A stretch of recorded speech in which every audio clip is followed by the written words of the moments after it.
I'm making a basic marinara sauce to use in chicken parmesan tomorrow. I have a can of San Marzano tomatoes.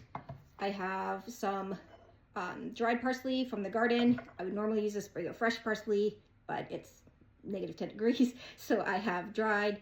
I have about a tablespoon of dried parsley. I have about 1 small carrot, chopped up small. Doesn't have to be chopped precisely, but just small so that it kind of blends into the sauce and you don't have like chunks of carrot.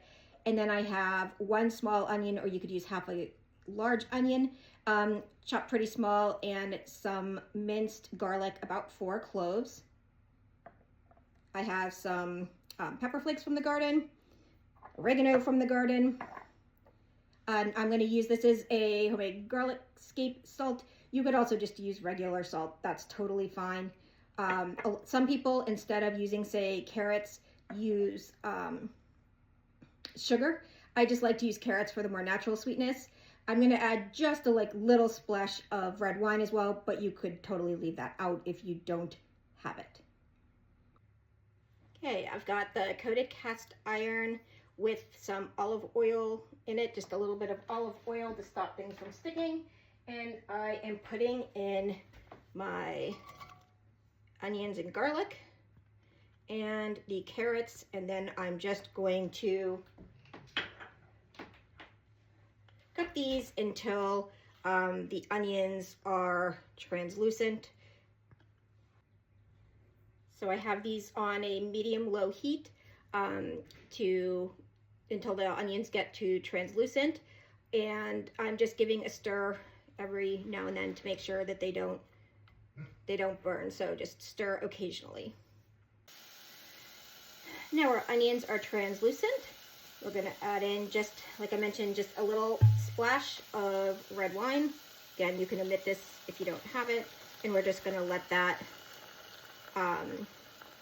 cook off and reduce.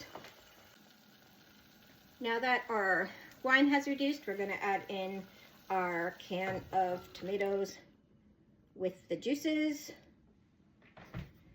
and our dried parsley, our teaspoon of dried oregano. This is just oregano I dried from my garden over the summer. And because I'm using dried basil, I'm going to add it now. If I had the fresh basil, I would wait and add that at the end of cooking, like just for the last minute or two. It's because it's a little bit more delicate. We're going to add about 1/4 teaspoon of the pepper flakes, also from the garden. And I'm going to start with decent amount here, 2 teaspoons of the garlic scape salt. Again, you could use regular salt. Tomatoes need a lot of salt, so a lot of times you might wait till the very end to taste and see if you needed to add salt. In this particular case, adding it now, and it's really always a good idea to add the salt and season sort of at every step along the way. So now I'm just going to kind of break up the tomatoes a bit with the spatula.